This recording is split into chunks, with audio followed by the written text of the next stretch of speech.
है इल्लल्लाह का। यह सबसे बड़ा ज्ञान है।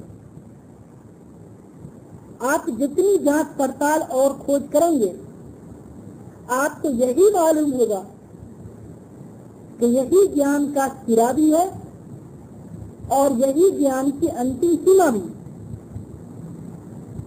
भौतिक विज्ञान, मैं ये कह रहा था कि भौतिक विज्ञान, रसायन शास्त्र, एस्ट्रोनॉमी, भू विज्ञान, जीव विज्ञान, जंतु विज्ञान, मानव संबंधी शास्त्र, तात्पर्य यह है कि विश्व की वास्तविकता की खोज लगाने वाले जितने भी विज्ञान हैं उनमें से चाहे किसी भी ज्ञान को ले लीजिए, उसके अध्ययन में जितना आप आगे बढ़ते चले जाएंगे ला इलाहा इल्लल्लाह की सच्चाई आप पर अधिक खुद चली जाएगी और इस पर आपका विश्वास बढ़ता जाएगा। आपको शास्त्रीय खोजों के क्षेत्र में पद पद पर अनुभव होगा, मालूम होगा। इस सबसे पहली और सबसे बड़ी सच्चाई से इंकार करने के बाद विश्व की हर चीज निरर्थक हो जाती है। अब हम आपको ये बताते हैं कि ला इलाहा इल्लल्लाह के मानने से मनुष्य के जीवन के ऊपर क्या प्रभाव पड़ता है और उसके न मानने से इस लोक और परलोक में क्यों विफलता प्राप्त होती है। देखिए, इस कलमे पर ईमान रखने वाला संकीर्ण दृष्टि नहीं हो सकता। वह एक ऐसे ईश्वर को मानता है जो धरती और आकाश का बनाने वाला और सारे संसार का पालन पोषण करने वाला है। इस ईमान के बाद अखिल विश्व में कोई चीज भी उसको पराई नहीं दिखाई पड़ती। वह सबको अपनी ही तरह एक ही स्वामी की संपत्ति और एक ही सम्राट की प्रजा समझता है। उसकी सहानुभूति और प्रेम और सेवा किसी सीमा में सीमित नहीं रहती। उसकी दृष्टि वैसी ही बेसीमा की हो जाती है जिस तरह ईश्वर का राज है। यह बात किसी ऐसे व्यक्ति को हासिल नहीं हो सकती जो बहुत से छोटे छोटे ईश्वरों को मानता हो या ईश्वर में मानव की सीमित और अपूर्ण गुण मानता हो या फिर जैसे ईश्वर के अंदर विश्वास ही न रखता हो।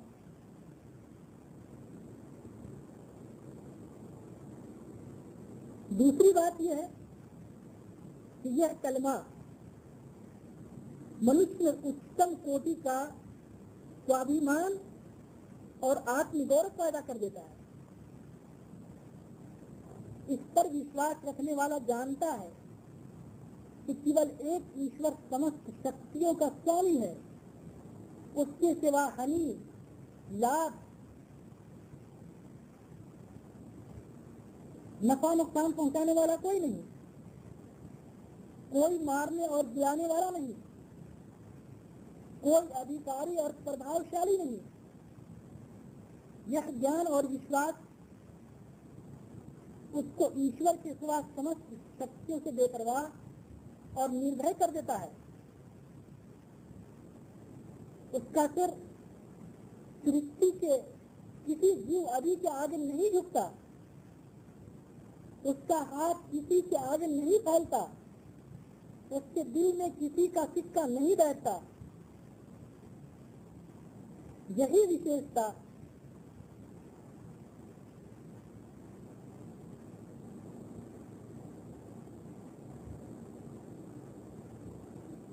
तौहीद वालों की।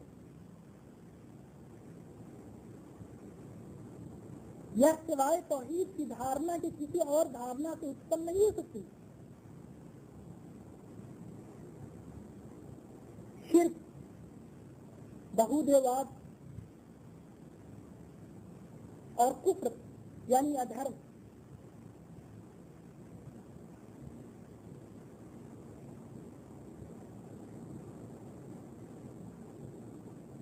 और नास्तिकता की अनिवार्य विशेषता यह है कि मनुष्य सृष्टि के जीव वगैरह के आगे झुके,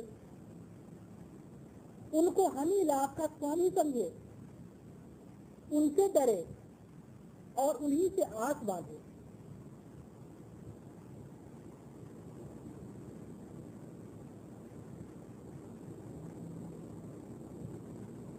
तीसरी बात यह है कि स्वाभिमान के साथ यह कलमा मनुष्य में विम्रता भी पैदा करता है। इसका मानने वाला कभी अहंकारी और अभिमानी नहीं हो सकता। अपनी शक्ति और धन और योग्यता का घमंड उसके मन में समा ही नहीं सकता, क्योंकि वह जानता है कि उसके पास जो कुछ है ईश्वर का दिया हुआ है, और ईश्वर को जिस तरह देने का सामर्थ्य प्राप्त है उसी प्रकार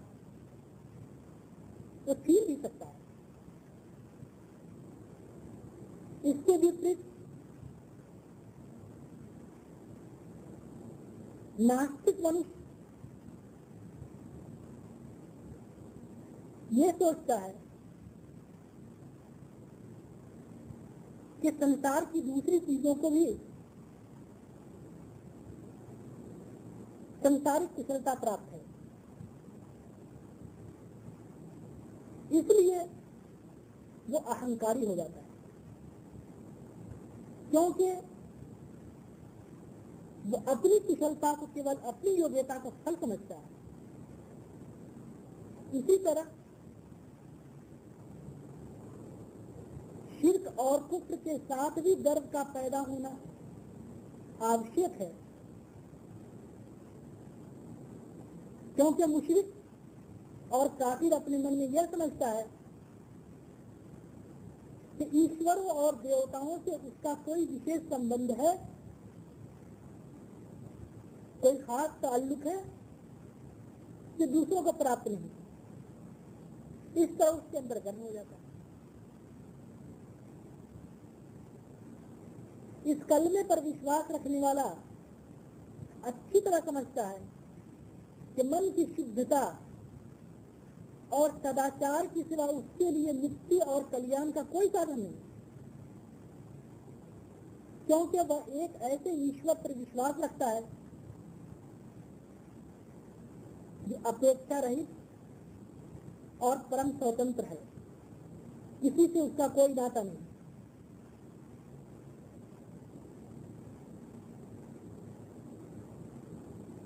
इसके विपरीत मुश्रिक और काफिर लोग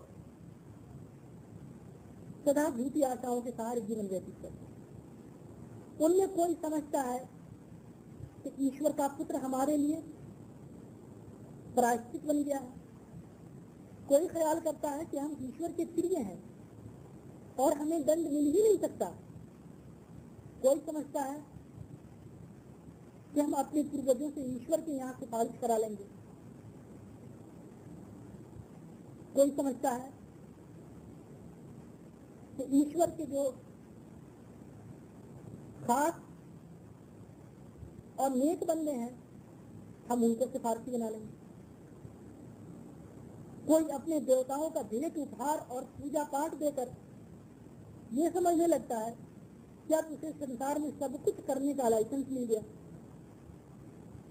इस प्रकार की झूठी धाराएं इन लोगों को सदा गुनाहों, पापों और दुष्कर्मों के चक्र में फंसाए रखती है, और वह इनके भरोसे पर आत्मा की शुद्धता नहीं कर पाता। रहे नास्तिक तो उनका सिरे से यह विश्वास ही नहीं है कि कोई सर्वोच्च सत्ता उनसे भले या बुरे कर्मों के विषय के अंदर पूछताछ करने वाला है, इसलिए वह संसार में अपने आप को स्वतंत्र समझते हैं। उनकी अपनी तुच्छ इच्छा उनका माबूद होती है और वो उसी के दास होते थे।